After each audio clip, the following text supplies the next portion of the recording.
நிகழ்தகவு. பெட்ரூமில் தூக்கில் தொங்கியபடி சடலமாக கிடந்த 9ஆம் வகுப்பு மாணவி தினம் தினம் நரக வேதனையை அனுபவித்ததால் விபரீத முடிவு. போக்சோ சட்டத்தில் கைதாகி சிறைக்கு சென்று வந்த பிறகும் திருந்தாத இளைஞர். குற்றவாளி சிக்கினானா? நடந்தது என்ன?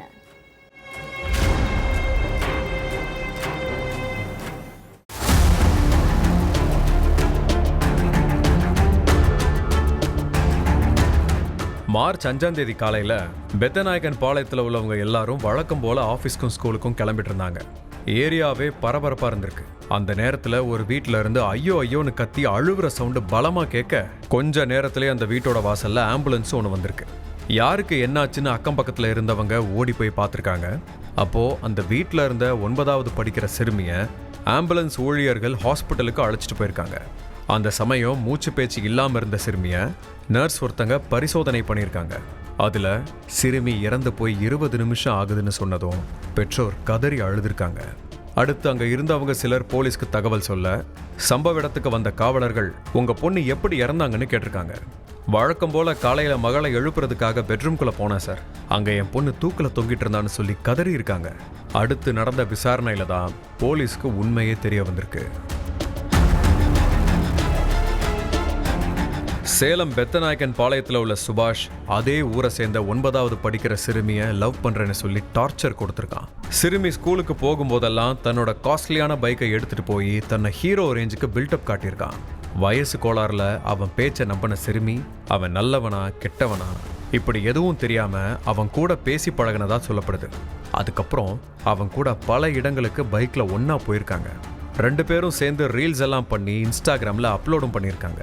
இந்த விஷயம் சிறுமியோட அப்பா அம்மா காதுக்கு வர்ற மகளை கண்டிச்சது மட்டும் இல்லாம மகள் பாதமாறி போயிடக்கூடாதுன்னு பள்ளிவாசலுக்கு சொந்தமான விடுதியில தங்க வச்சு அங்கேயே படிக்க வச்சிருக்காங்க. சிறுமியும் அப்பா அம்மா சொல்றதை கேட்டு சுபாஷை மறந்துட்டு படிப்புல கவனம் செலுத்தியிருக்காங்க. ஆனா சிறுமியை விடாம துரத்துன சுபாஷ் அவங்க எப்ப பள்ளிவாசல்ல இருந்து வீட்டுக்கு வருவாங்கன்னு நோட்டம் விட்டுக்கிட்டே இருந்திருக்கான். லீவுக்கு சிறுமி வீட்டுக்கு வந்ததை பார்த்த சுபாஷ் நவம்பர் 9ஆம் தேதி இரவு வீட்டில் தனியா இருந்த சிறுமி கிட்ட ஆசை வார்த்தைகளை பேசி தனியா அழைச்சிட்டு போய் கிட்டத்தட்ட 1 வாரமா தன்னோட வீட்டில் வச்சு பாலியல் வன்கொடுமை செஞ்சிருக்கான். பையன் தப்பு பண்றான்னு தெரிஞ்சும் அவனுக்கு சப்போர்ட் பண்ணியிருக்காரு தந்தை காத்தவராயன். மகளை காணோன்னு பெற்றோர் வாழப்பாடி அனைத்து மகளிர் காவல் நிலையத்தில் கம்ப்ளைண்ட் கொடுத்துருக்காங்க. அதை கேள்விப்பட்ட சுபாஷ் நவம்பர் 17ஆம் தேதி சிறுமியை போலீஸ் ஸ்டேஷன் வாசல்ல இறக்கி விட்டுட்டு அங்கிருந்து எஸ்கேப் ஆகியிருக்கான். அடுத்து சிறுமியை பெற்றோர் வீட்டுக்கு அழைச்சிட்டு போயிருக்காங்க. 2-3 நாளைக்கு அப்புறம் சிறுமி வாமிட் எடுத்து மயங்கி விழுந்திருக்காங்க. அதை பார்த்ததும் பதட்டமான சிறுமியோட தாய்க்கு சந்தேகம் எழுந்திருக்கு. அதனால பிரெக்னன்சி டெஸ்ட் கிட் வாங்கி டெஸ்ட் பண்ணியிருக்காங்க. அதுல சிறுமி கர்ப்பமா இருந்தது உறுதியாச்சு. பதறி போன தாய் என்ன நடந்துச்சுன்னு மகள் கிட்ட விசாரிக்க சுபாஷ் என்ன கல்யாணம் பண்ணிக்கிறேன்னு சொல்லி பாலியல் வன்கொடுமை செஞ்சுட்டாமான்னு சொல்லியிருக்காங்க. மகள் சொன்னதை கேட்டு ஆடி போன தாய் நேரா போலீஸ் ஸ்டேஷனுக்கு போய் சுபாஷ் மேல கம்ப்ளைண்ட் கொடுத்துருக்காங்க. அதன் அடிப்படையில் சுபாஷை போக்சோ சட்டத்தில் கைது பண்ணி ஜெயிலில் அடைச்சிட்டாங்க போலீஸ். சில தினங்களுக்கு முன்னாடி ஜாமீன்ல இருந்து சுபாஷ் வெளியே வந்திருக்கான். ஜெயிலுக்கு போயிட்டு வந்ததுக்கு அப்புறமும் சுபாஷ் திருந்தவே இல்லை. ஸ்கூலுக்கு போயிட்டு இருந்த சிறுமிக்கு தொடர்ந்து டார்ச்சர் கொடுத்துருக்கான்.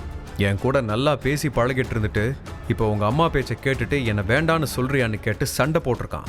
ஸ்கூலுக்கு போகும்போதும் வரும்போதும் குறுக்க நின்று தகாத வார்த்தைகளை பேசி எல்லார் முன்னாடியும் வச்சு அசிங்கப்படுத்தியிருக்கான். என் கூட பழைய மாதிரி பேசி பழகலனா நம்ம ஒன்னா இருந்த வீடியோவை இன்ஸ்டாகிராமில் அப்லோட் பண்ணிடுவேன்னு சிறுமியை மிரட்டியிருக்கான் சுபாஷ். அது மட்டும் இல்லாமல் சிறுமி ஸ்கூலில் படிக்கிற தன்னோட தங்கச்சிக்கிட்ட என் அண்ணனை கல்யாணம் பண்ணிக்கோ இல்லைனா நீங்கள் 2 பேரும் ஒன்றா இருந்த வீடியோவை நெட்டில் போட்டுருவேன்னு சொன்னான்னு சொல்லியிருக்காங்க. அதனால சிறுமி ரொம்ப பயந்து போயிருக்காங்க. ஏற்கனவே நம்மளால அம்மாவும் அப்பாவும் நிறைய கஷ்டப்பட்டுட்டாங்க. இனிமேலும் அவங்களுக்கு அசிங்கத்தை கொடுக்க வேண்டான்னு நினச்ச சிறுமி வீட்டில் யாரும் இல்லாத நேரத்தில் தூக்கு போட்டு உயிரை மாய்ச்சிக்கிட்டாங்க. விசாரணைக்கு அப்புறம் சுபாஷோட அப்பா காத்தவராயனை போலீஸ் அரெஸ்ட் பண்ணிட்டாங்க. தலைமறைவா இருக்கிற சுபாஷை தீவிரமா தேடிட்டு இருக்காங்க.